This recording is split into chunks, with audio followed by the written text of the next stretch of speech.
Puji Tuhan, haleluya, Bapak Ibu sekalian dan saudaraku yang dikasihi dalam nama Tuhan.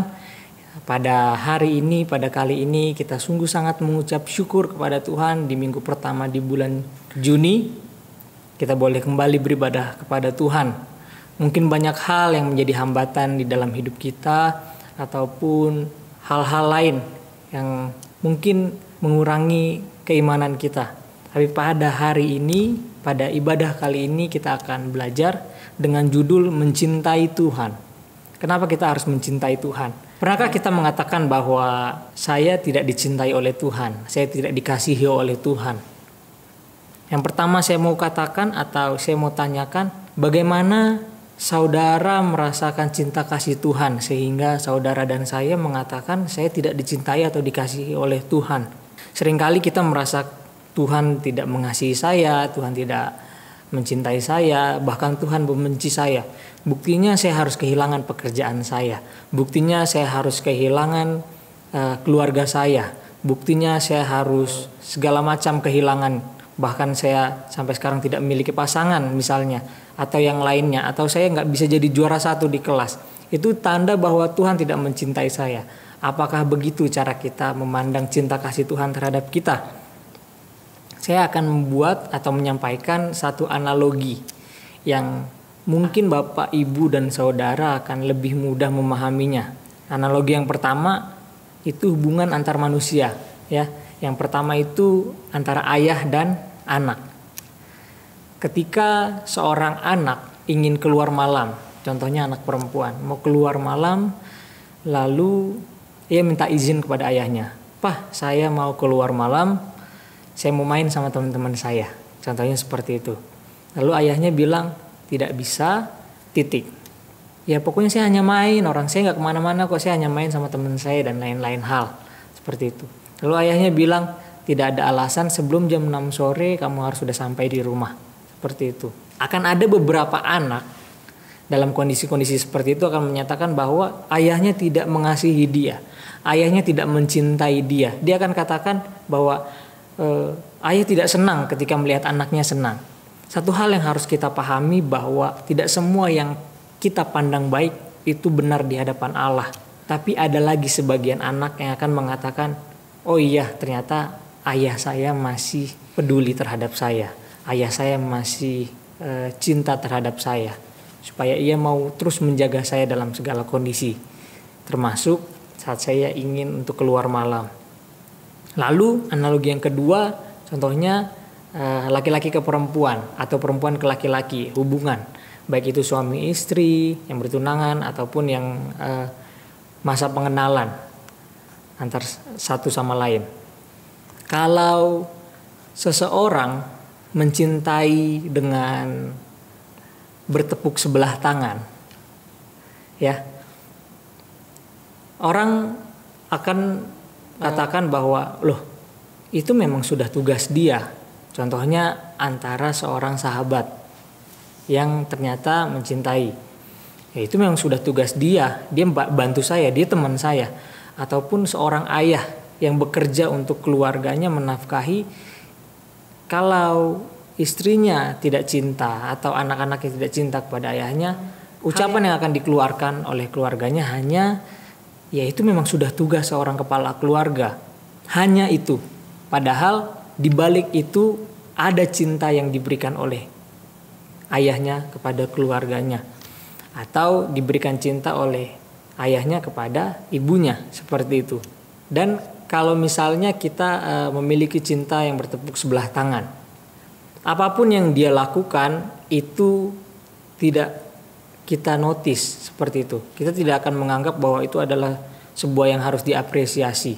Kalau kita dicintai orang namun kita tidak mencintai, kalau dia kasih bunga yang sangat besar, kita tidak akan merasa bahwa itu adalah sebuah hal yang menyenangkan hati kita. Betul ya Bapak Ibu Saudara sekalian. Bahkan kita akan merasa itu adalah sebuah gangguan.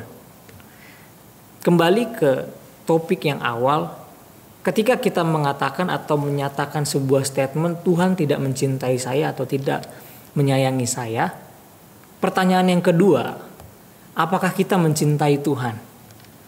Karena cara untuk melihat cinta seseorang adalah dengan mencintai dia sendiri. Dengan cinta kita kepada Bapa, kita akan melihat, oh ternyata cinta Tuhan jauh lebih besar terhadap kita. Kalau suami ke istri seperti itu ya, kalau suaminya cinta kepada istri, ya istrinya bikin air panas ya, dia akan bersuka cita untuk mandi gitu ya. Atau kalau saling menyayangi seperti itu, pasangan ketika dikasih permen misalnya, kan, ekspresinya apa? Sebuah apresiasi, benar ya Bapak Ibu. Wah lucu banget, cute banget, ada tunangannya misalnya bantuin anak-anak lewat atau jalan. Dia akan bilang, wah lovable banget, seperti itu. Padahal itu adalah hal yang sederhana. Namun karena cintanya kepada pasangannya, itu akan membuat dia mengapresiasi yang dia lakukan. Yang dilakukan oleh pasangannya. Begitu juga dengan kita. Kita akan merasakan cinta kasih Tuhan ketika kita mencintai Tuhan. Bagaimana kita bisa mencintai Tuhan? Kita harus dekat kepada Tuhan. Kita harus membangun keintiman dengan Tuhan. Bagaimana caranya kita membangun keintiman dengan Tuhan? Kita harus hidup kudus. Seperti yang dikatakan 2 Korintus 6 ayat 17, sebab itu keluarlah kamu dari antara mereka dan pisahkanlah dirimu dari mereka, firman Tuhan, dan janganlah menjamah apa yang najis, maka aku akan menerima kamu. Bapa adalah kudus. Ketika kita mau membangun hubungan, itu harus memiliki satu tujuan yang sama. Kita harus memiliki satu visi yang sama, bahkan kondisi yang sama. Seperti itu. Ketika Bapa kudus, kita sebagai anak-anaknya juga harus kudus. Maka dari itu firman Tuhan berkata, janganlah menjamah apa yang najis, maka aku akan menerima kamu. Seperti itu. Apakah kita sudah melakukan atau memiliki gaya hidup yang kudus? Tapi bukan hanya sekedar gaya hidup, namun itu semua hanya untuk kemuliaan bagi nama Tuhan. Kita memberikan diri kita menjaga kekudusan mata kita, menjaga kekudusan tubuh kita secara jasmani, secara rohani. Itu akan membantu kita untuk mencapai hubungan yang intim dengan Tuhan. Selain itu memang kita harus berdoa, kita harus memuji Tuhan, membangun keintiman dengan Tuhan. Lalu yang kedua, itu ketika kita sudah mencintai Tuhan, ketika kita sudah membangun hubungan dengan Tuhan, apa buktinya kita mencintai Tuhan? Cinta tanpa pengorbanan itu bohong. Ya Bapak Ibu dan saudara sekalian, sama seperti Tuhan mencintai kita, kita juga mencintai Tuhan. Tuhan mencintai kita, buktinya apa? Dia rela mati, dia berkorban bagi kita. Apa yang bisa kita lakukan untuk Tuhan, untuk menunjukkan cinta kita kepada Bapa? Matius 28 ayat 18 sampai 20. Yesus mendekati mereka dan berkata, "Kepadaku telah diberikan segala kuasa di sorga dan di bumi. Karena itu pergilah, jadikanlah semua bangsa muridku dan baptislah mereka dalam nama Bapa dan Anak dan Roh Kudus. Dan ajarlah mereka melakukan segala sesuatu yang telah kuperintahkan kepadamu. Dan ketahuilah aku menyertai kamu sampai kepada akhir zaman." Puji Tuhan. Kalau kita mencintai Tuhan Yesus, kita pasti mau berkorban untuk Tuhan. Kita mau menyisihkan waktu kita untuk berdoa. Kita mau menyisihkan waktu kita untuk menyembah Tuhan. Untuk hubungan kita secara personal terhadap Bapa. Tapi ada hal yang dirindukan oleh Tuhan. Ketika kita sudah memiliki atau merasakan kasih Tuhan itu, adakah kerinduan daripada saudara sama seperti kerinduan yang dimiliki Bapa untuk kita membagikan apa yang sudah kita rasakan kepada orang lain? Penjangkauan jiwa. Tuhan akan sangat-sangat bersuka cita ketika ada jiwa yang dimenangkan. Kita nggak perlu terlalu berat untuk berpikir bahwa kita harus memenangkan jiwa dari orang yang tidak mengenal Tuhan. Bahkan dari orang yang mengenal Tuhan tapi sudah lama tidak datang lagi kepada Tuhan. Sorga pun bersorak-sorai untuk hal itu. Maka dari itu Bapak Ibu dan Saudara sekalian, dari gaya hidup kita, dari kita boleh berintegritas, boleh kita melakukan hal-hal yang sesuai dengan kehendak Tuhan. Orang-orang akan melihat Tuhan dari dalam hidupmu dan hidupku. dari dalam hidup kita semua. Sehingga banyak orang yang akan dimenangkan. Oh, ternyata seperti itu orang-orang yang mengikut Kristus. Oh, ternyata seperti itu orang-orang yang taat datang kepada Bapa. Sehingga mereka pun akan kembali dimenangkan. Ada rasa sebuah ketertarikan dari dalam diri mereka untuk mengenal kembali lebih dalam siapa itu Kristus. Siklusnya akan selalu seperti itu. Permasalahannya di sini adalah kita tidak merasakan cinta Tuhan. Kita tidak merasa diberkati oleh Tuhan. Berkat gak melulu soal uang, Bapak Ibu Saudara. Bisa kesehatan. Tapi terkadang kita tidak merasakan bahwa itu adalah sebuah berkat yang diberikan Tuhan. Siklusnya yaitu Tuhan mencintai kita. Lalu kenapa Tuhan mencintai kita? Karena kita anaknya. Bapak Ibu jangan khawatir, jangan takut, jangan galau, jangan gundah gulana, jangan goyah Bapak Ibu. Karena apa? Kasih dan cinta Tuhan itu tanpa syarat. Puji Tuhan. Kita anaknya.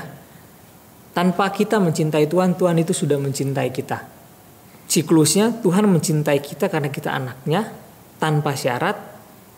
Bagaimana caranya kita untuk merasakan cinta Tuhan? Kita harus mencintai Tuhan. Lewat apa? Lewat hidup kudus tadi.